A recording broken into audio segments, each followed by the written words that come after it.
Olá, muito boa tarde. Você acompanha agora as principais reportagens da semana. A expressão popular a preço de banana, que nasceu na época da colonização do Brasil para definir um produto muito barato, provavelmente não pegaria nos dias de hoje, já que atualmente é preciso preparar o bolso para ir à feira. Há pouco tempo, a Feira Livre aparecia como alternativa para quem buscava por economia na hora de adquirir frutas, verduras e legumes. Mas, atualmente, o pessoal tem enfrentado os altos preços. Esses dias agora aumentou até que quase tudo, né? Alguma coisa ainda tem assim do mesmo preço. Por exemplo, né? Verdura está um absurdo. Você compra 4 folhas de couve por R$ 5. Um pé de alface R$ 5. Então, a gente ganha pouco, né? Tem que multiplicar, dividir para dar, senão não dá para tudo, né? O que faz vir à feira ainda, mesmo com esse aumento, é a qualidade dos produtos que ainda consegue achar melhor. Exatamente, você consegue muita verdura fresquinha, muitas frutas fresquinhas, né? Que vale a pena comprar, né? Ou que esteja mais caro um pouquinho ou não, mas vale a pena. E ainda assim está um pouco mais barato do que no mercado. Tem coisas que é bem mais barato que no mercado. Tem como você dividir e comprar o que você paga R$ 10 em um só no mercado, você paga 3 baldinhos na feira por R$ 10. O quilo da cenoura está custando em média R$ 12. Do tomate e da cebola, 10. Do repolho e da batata, 8. Do pepino e da abobrinha, 7. Do chuchu, 6. Sabe o cheiro verde? A cebolinha e o coentro juntos está entre R$ 4 e R$ 5. A Sônia tem pesquisado muito antes de obter os produtos para o estabelecimento dela. Está muito complicado para comprar, viu? Tudo caro. Quando você vai aumentar sua mercadoria no seu comércio, tá todo mundo chia, né? Mas está caro demais, tudo. Caríssimo mesmo. Não sei onde nós vamos parar com isso, não. Nesse caso, tem optado ainda pela feira, porque acaba sendo um pouco mais barato do que no mercado e a qualidade também. Só que a feira não está tão assim também não, está igualando com o mercado, viu? Que eu estou todo dia dentro do mercado também. Aí eu pesquiso aqui, vejo que aqui não está muito bom, vou para lá. A gente vai fazendo pesquisa, né? Para ver onde é mais barato. Porque a gente não pode aumentar a mercadoria da gente que o pessoal fica chiando. Você vai vender um produto, quanto é que é X? Aí não tem como, né? As frutas também estão com preços mais altos. A maçã, R$ 10. A uva, 18. A ameixa, 25. A goiaba, 8. A banana da prata, entre 6 e 8 reais. A da terra, entre 12 e 20 reais. O que ainda diferencia é a qualidade dos produtos, vendidos frescos, além de alguns específicos que você só encontra na feira, como o mangostão, sendo vendido a R$ 20, o caju a R$ 18 e a lixia a R$ 14,90, além do genipapo, vendido por R$ 1 a unidade. Segundo os feirantes, os fornecedores alegam que o aumento está relacionado ao tempo e clima extremos. Os locais onde os alimentos são produzidos enfrentam períodos de chuva ou sol muito intensos. Adilson tem tido dificuldades para manter os preços dos derivados de leite na barraca dele. O requeijão estava R$ 55, queijo 35 e 18 e 25. Manteiga estava 20, o melaço estava 25, o pequeno estava 15 e o mais pequeno estava 12. E o dendê também estava 20 e o óleo de coco estava 12 também. Só que aí deu uma queda, né? Os preços caiu mais e nós estamos preocupados com isso, né? Porque o povo eles não quer baixar o preço, né? Então nós baixamos o preço para ver se tenha mais clientela. Hoje, mas o fornecedor do senhor ainda não baixou? Não, eles não querem baixar não. Eles querem continuar o mesmo preço que eles estão passando para nós. Eu acho um absurdo.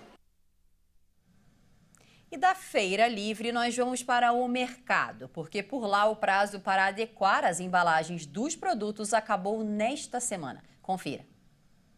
Quando compramos uma bebida ou algo para comer, o que mais nos atrai é o sabor. Mas saber do que esse alimento é feito é muito importante para cuidar da saúde. E por isso, a Anvisa determinou que as empresas sejam obrigadas a trazer com clareza as informações nas suas embalagens.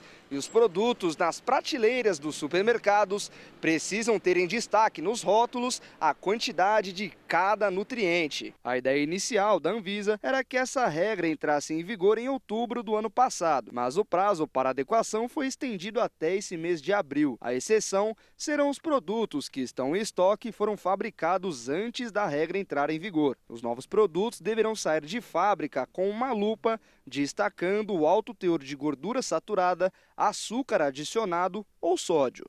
Essa medida tem como objetivo diminuir o número de casos de diabetes, problemas cardiovasculares e a obesidade. E é importante lembrar que, de acordo com a Organização Mundial da Saúde, a OMS, uma pessoa saudável necessita de uma dieta de 2.000 calorias por dia, sendo 5 gramas de sal, 22 gramas de açúcar e, no máximo, 22 gramas de gordura saturada por dia.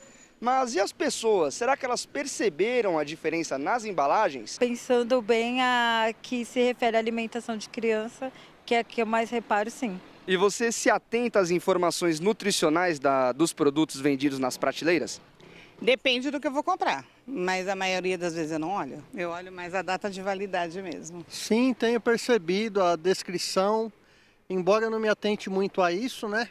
Eu simplesmente sou consumidor, mas eu tenho percebido sim.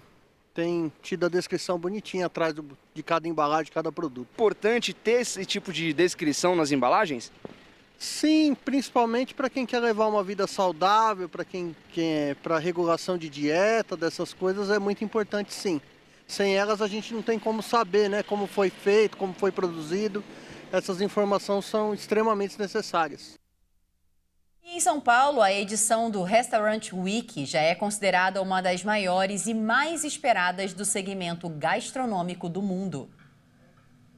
Esta edição do São Paulo Restaurant Week conta com a participação de mais de 160 restaurantes da capital e de outras cidades da grande São Paulo.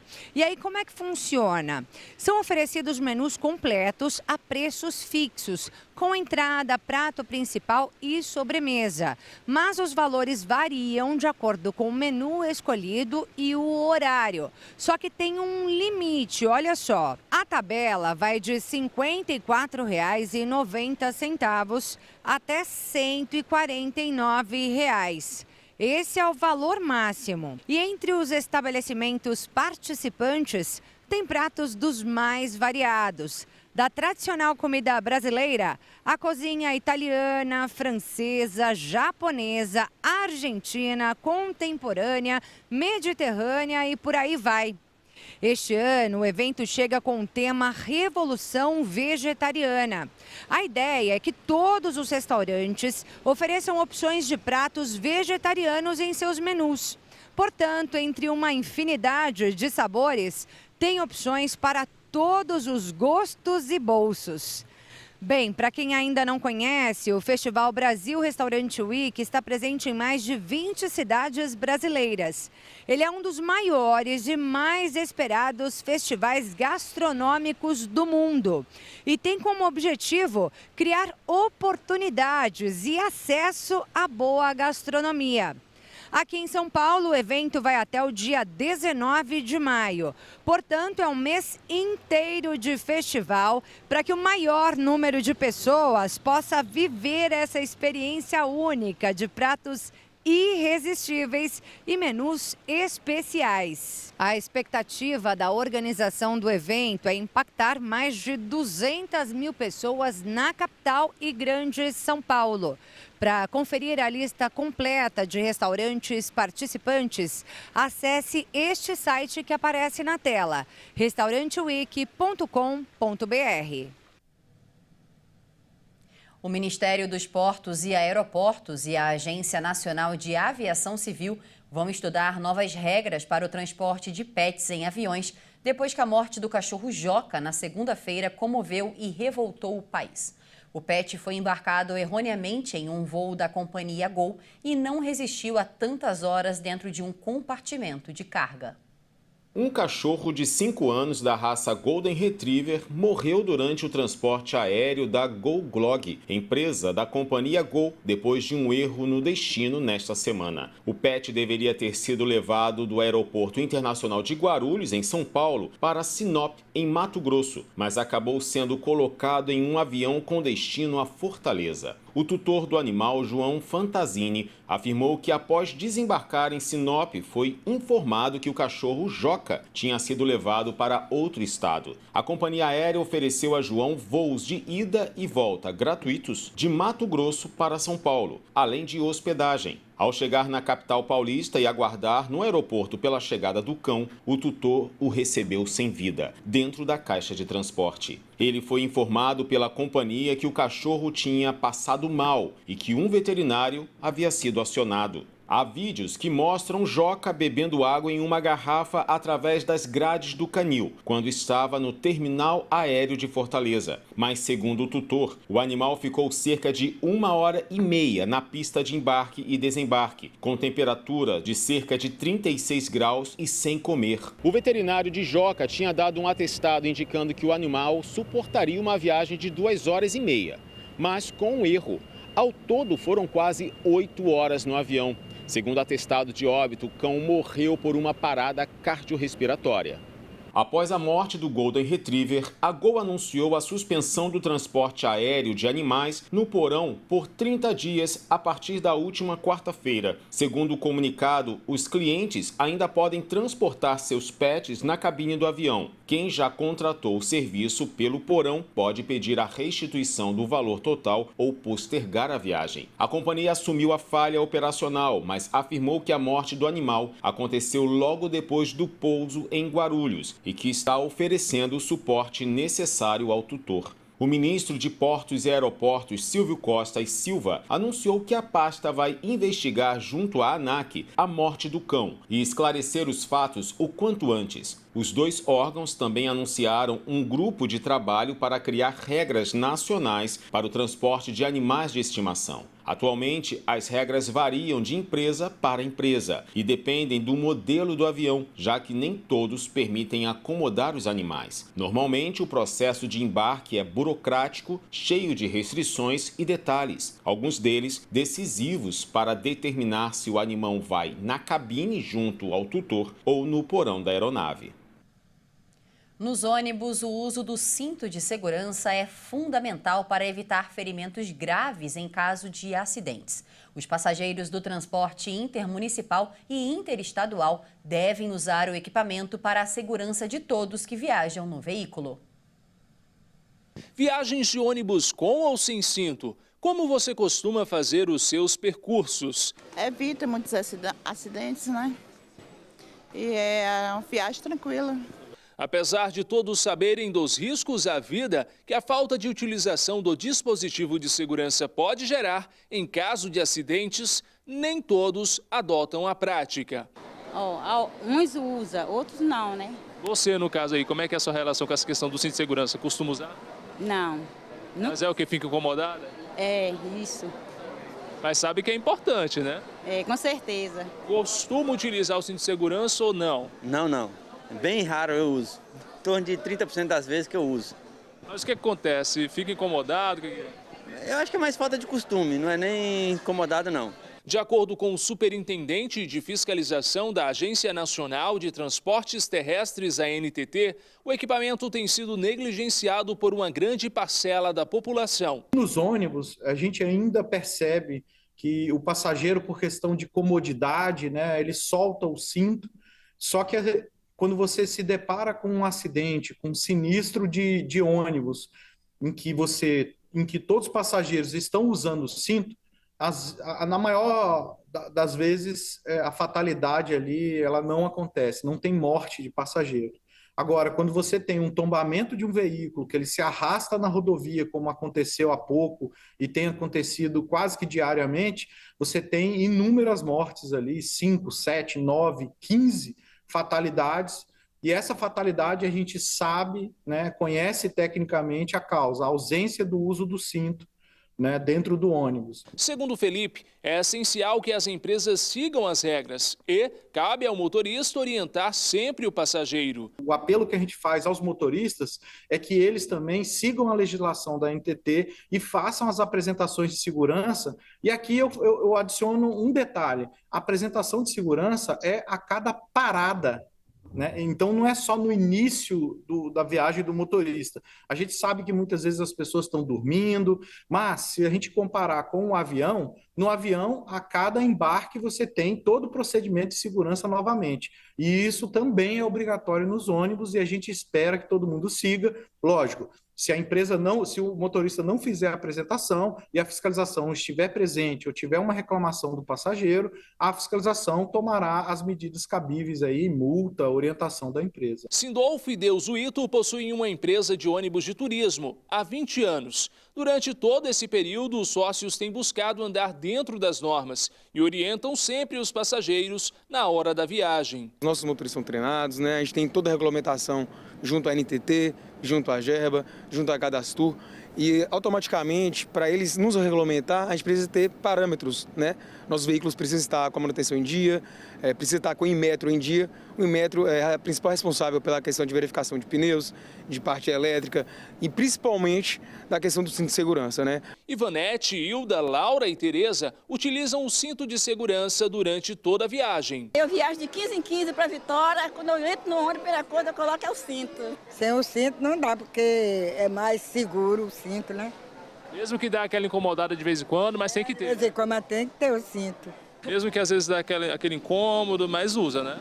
Incomoda, porque geralmente quando a gente faz viagem longa, a gente costuma dormir, então o cinto sempre incomodando ali, mas é importante usar. Então, eu particularmente sempre uso. Na hora que entrou no ônibus, aí já coloca. Antes mesmo do motorista falar. Eu já coloco. Há quem até busca, mas nem sempre consegue utilizar o equipamento de segurança. De acordo com o Felipe Ricardo, casos como esse podem ser denunciados. O maior fiscal do serviço é o próprio passageiro, é o cliente, né? Seja para reclamar, seja para elogiar, seja para verificar se um farol está queimado, se tem alguma coisa errada. Então a NTT ela possui uma ouvidoria, um WhatsApp, existem vários meios, até e-mail mesmo, para fazer a reclamação. E a gente tem também um link na página da NTT que você pode jogar a placa e verificar se aquele veículo está cadastrado na NTT, se ele possui o seguro de responsabilidade civil e se ele possui o certificado de segurança veicular. Então, todos os ônibus são vistoriados pelo menos uma vez por ano, né, em entidades cadastradas no Inmetro, mas tudo isso precisa, né, que o passageiro ele sente na sua poltrona, ele puxe o cinto e faça uso e ajuste o cinto também, ele não pode estar frouxo para que aquele equipamento ele funcione da forma devida, que é salvar a vida quando houver necessidade. Pois é, e por falar em vidas, os bombeiros aqui de São Paulo criaram uma plataforma digital com cursos gratuitos que habilitam a sociedade a salvar pessoas. As inscrições podem ser feitas por pessoas de todo o Brasil. Um acidente de trânsito, o princípio de um incêndio, uma queda. Acidentes acontecem a todo momento. E se há feridos, cada segundo é questão de vida ou morte. Diariamente, bombeiros de todas as partes atendem esses e outros tipos de chamados e correm contra o tempo. O Corpo de Bombeiros vai se deslocar o mais rápido possível. Nós treinamos isso todo santo dia, nós fazemos isso todo santo dia para atender de uma forma mais rápida a população. Mas se não houver também a conjunção desse papel do Corpo de Bombeiros, sociedade, a vida, quem sabe, esteja cada vez mais fragilizada nesse momento. Com o objetivo de preparar a sociedade brasileira para situações de emergência, o Corpo de Bombeiros de São Paulo criou uma plataforma online de cursos de prevenção de acidentes e primeiros socorros totalmente gratuitos. E as aulas estão disponíveis para pessoas de todo o país e de todas as idades. inclusive crianças. Para elas, o conteúdo é lúdico e bastante interativo. A partir do momento que a criança já tem um discernimento para entrar em joguinhos, para ter essa correlação cognitiva, né? Então ele já pode se cadastrar. Os cursos trazem linguagens adequadas para cada idade, mas o conteúdo é o mesmo e passa pelas mais diversas técnicas de salvamento. Por exemplo, como reanimar ou como realizar os primeiros passos para a reanimação cardiopulmonar de uma pessoa. Como agir em casos de pequenas queimaduras, como agir em casos de engasgos, né? Que são acidentes muito comuns, parece que não, mas o Corpo de Bombeiros atende uma gama de emergências nesse sentido muito grande. Esse conteúdo, inclusive, é levado para dentro das escolas pelo Corpo de Bombeiros, em aulas presenciais, que dão suporte às instituições no cumprimento da Lei Lucas, aprovada em 2018, depois da morte de um estudante de 10 anos por engasgo dentro de um colégio no interior de São Paulo. E tão importante quanto aprender a socorrer é saber como prevenir o pior. Como eu prevenir, por exemplo, um fogo em panela? Como eu prevenir que uma panela de pressão não estoure, né? E aí essas dicas são muito importantes para que não haja acidentes. E a partir do segundo semestre deste ano, outros cursos gratuitos serão lançados no portal. A gente agora vai investir muito na parte de bullying, na parte de saúde mental e o mais importante, são cursos que são de acesso livre para a população, né? Qualquer pessoa que tem acesso à internet, ela pode se cadastrar e fazer qualquer um desses cursos aí. Para se inscrever, basta acessar o site educaçãopublica.corpodebombeiros.sp.gov.br. Os cursos são curtos, cerca de 6 horas ao todo cada um deles. É o suficiente para aprender como agir em situações de risco e salvar vidas. Os grandes desastres, na verdade, eles representam a somatória de pequenas coisas somadas. E quando você quebra essa sequência dessas pequenas coisas, você evita o grande desastre. E veja a seguir. O descobrimento do Brasil é celebrado no dia 22 de abril, mas a data é cercada por polêmicas. E ainda a 4ª edição da Copa Graça de Futebol Society começa em Mogi das Cruzes. Nós voltamos em instantes. Até já!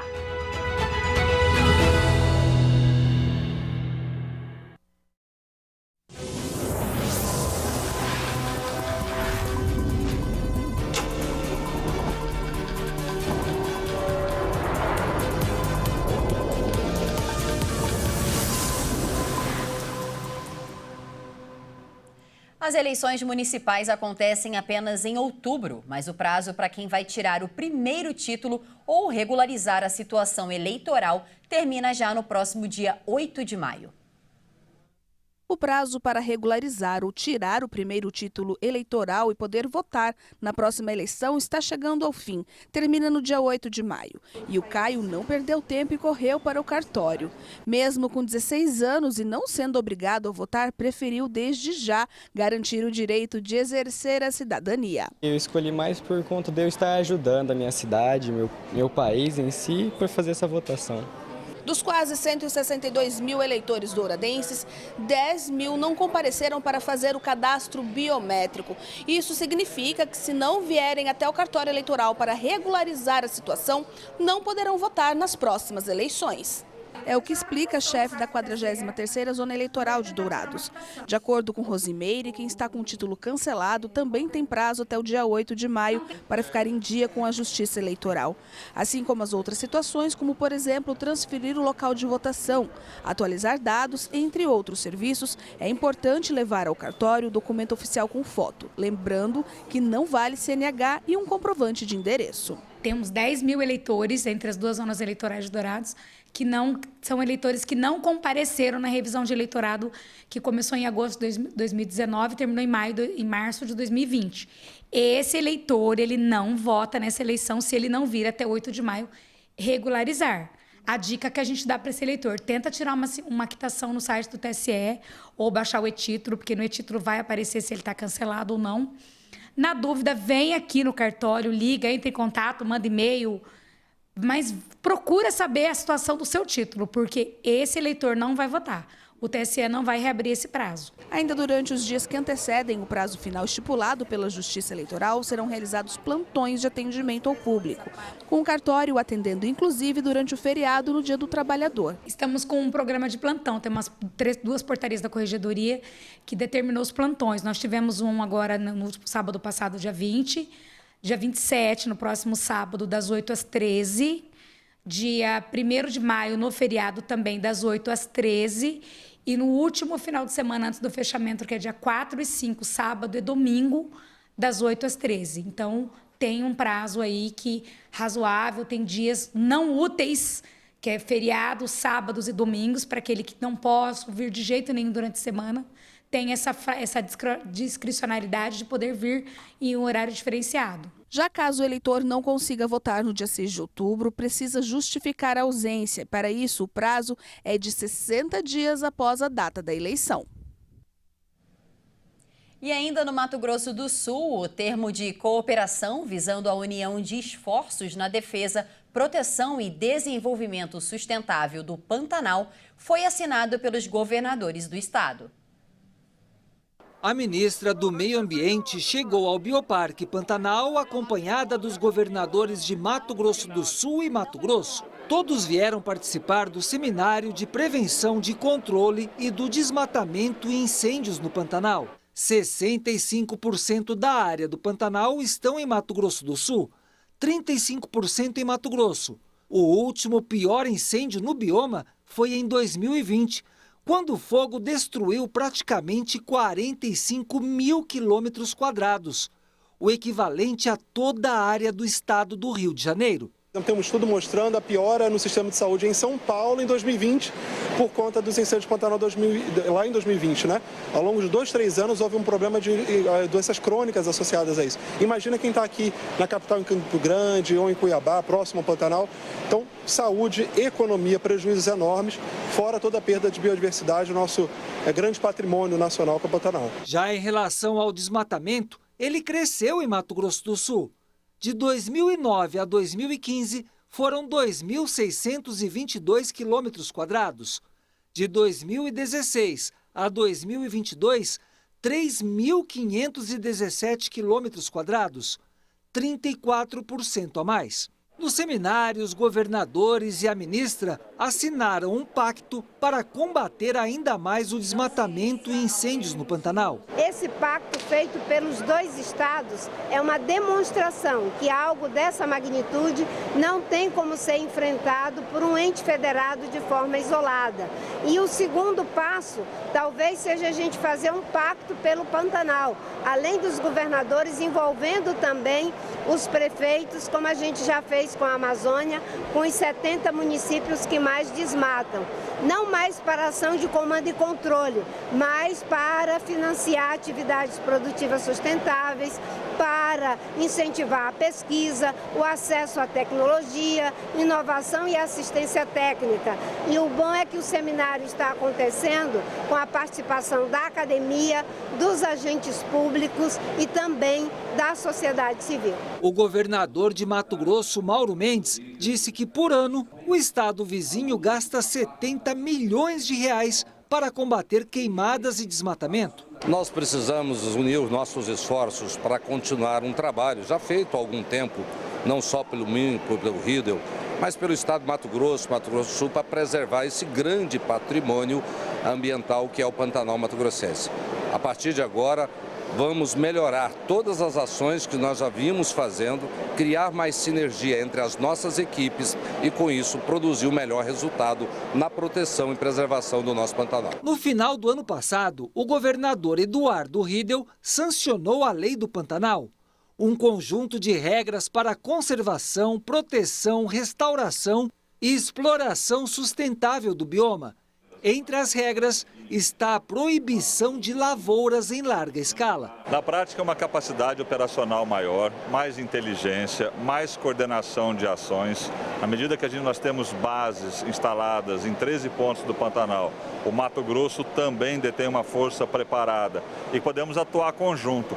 Se é lá e o Mato Grosso precisar, nós estaremos lá. Se focar e o Mato Grosso do Sul precisar, o Mato Grosso estará presente conosco, além de toda a inteligência. Nós temos vídeo monitoramento, nós temos acompanhamento de satélite e o Mato Grosso também.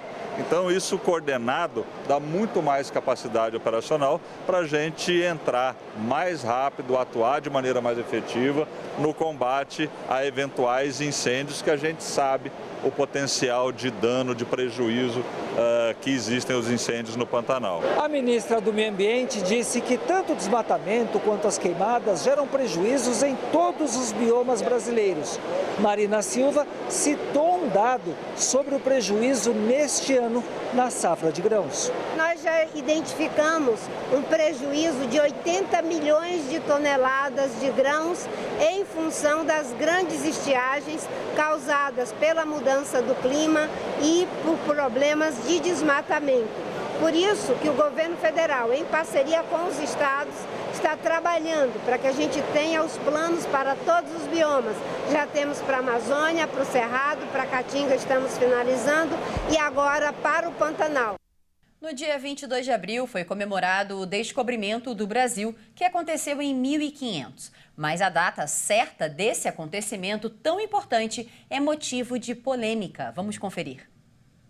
A hipótese tem diversas explicações, incluindo o fato de que a descoberta só foi revelada no início do século XIX.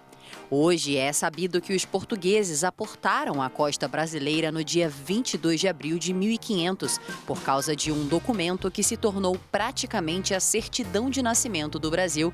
Esse documento é a carta escrita por Pero Vaz de Caminha, comunicando ao rei lusitano Dom Manuel I o encontro das novas terras. Mas, segundo o relato de Caminha, o desembarque só aconteceu no dia seguinte pela manhã, dia 23, na época uma quinta-feira. Ou seja, os navegantes avistaram sinais de terra no dia 21, tiveram a certeza no dia 22 e pisaram em solo brasileiro somente no dia 23. Se não bastasse isso, a carta escrita por Vaz entre os dias 26 de abril e 1º de maio foi concluída somente no dia 2 de maio daquele mesmo ano. Isso porque a monarquia havia determinado o sigilo. O fato causa um grande consenso entre os historiadores e, durante muito tempo, o dia 3 de maio representou a chegada dos portugueses ao Brasil. Vale ressaltar que naqueles séculos de Brasil-colônia não havia nenhuma preocupação em referendar uma data oficial, já que o propósito não era criar símbolos nacionais ou mesmo a ideia da criação de uma nação deste lado do Atlântico. A 4ª edição da Copa Graça de Futebol Society de Mogi das Cruzes já começou. A nossa equipe de reportagem esteve conferindo de perto. Vamos ver. Após o sucesso das últimas 3 edições, o torneio que reúne os membros da Igreja Internacional da Graça de Deus na cidade de Mogi das Cruzes, região metropolitana de São Paulo, está de volta.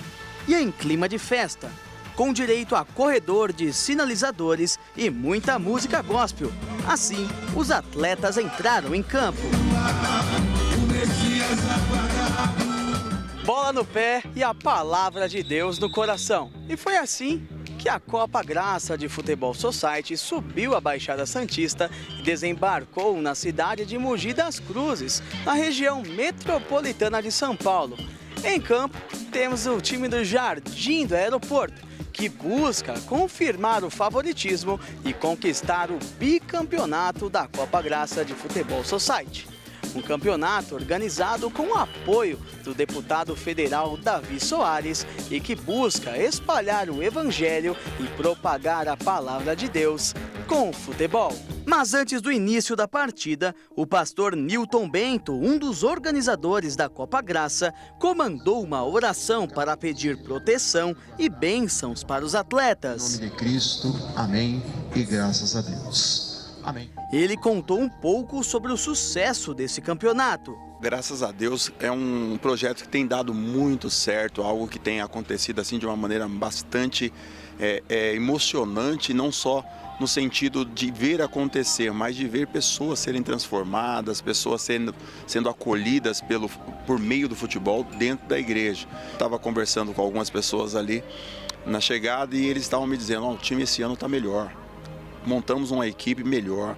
Estamos trazendo uma vontade maior de ser campeão, de chegar na final. Então, assim, o campeonato tem mexido com as cidades por onde tem acontecido essa competição. E graças aí à ideia do deputado Davi Soares, que assim foi muito usado por Deus, para implementar isso na igreja. Dentro de campo, o adversário do Clube Jardim Aeroporto foi o Jardim Pinheiro. Assim que a bola rolou, o jogo até começou equilibrado. Mas com o passar dos minutos, o Clube Jardim do Aeroporto mostrou por que é o atual campeão e segue firme em busca do bicampeonato.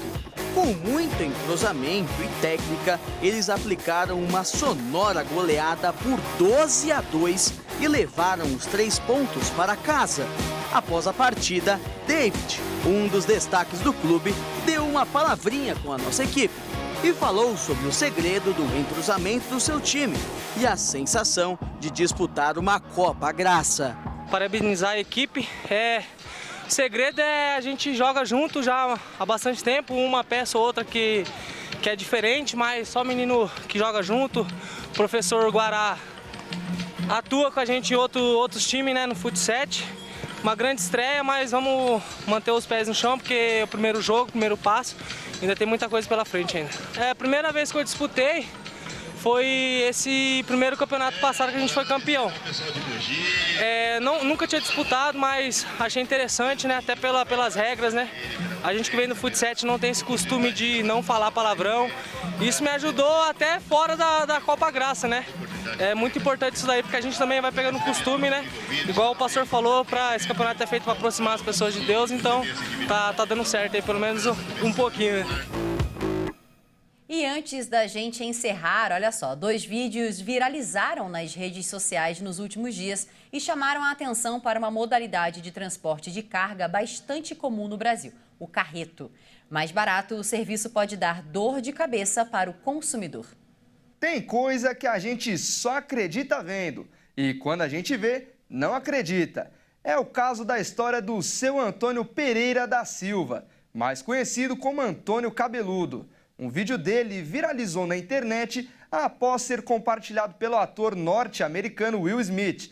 E o motivo vocês vão ver agora. Há 20 anos ele faz carretos com uma moto de pequeno porte e leva de tudo. Geladeira, sofás, armário e fogão. Tudo por R$20 e sem perder o equilíbrio. Seu Antônio mora na pequena cidade de Cariús, no sertão do Ceará, onde é conhecido por todo mundo. Afinal, já rodou por todo lugar, seja asfalto, terra ou até mato. Eu conversei com o seu Antônio, que contou um pouco mais dessa história. Acompanhe. Quais são os cuidados que você tem ao realizar esse tipo de serviço? Quando é guarda-roupa que é de 2 metros de largura, que nem esse agora que viralizou, aí eu tenho os horários certos. 6 horas da manhã, meio-dia, 2 horas da tarde.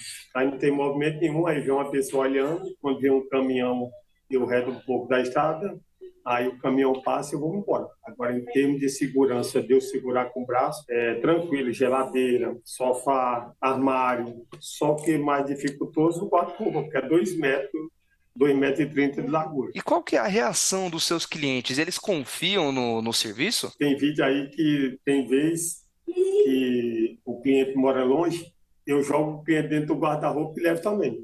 Dentro da geladeira. Qual foi o objeto mais difícil, mais desafiador para você transportar? Foi 4 geladeiras de uma vez só. É importante lembrar que o transporte de cargas sobre motos precisa seguir regulamentações do Conselho Nacional de Trânsito, o CONTRAN.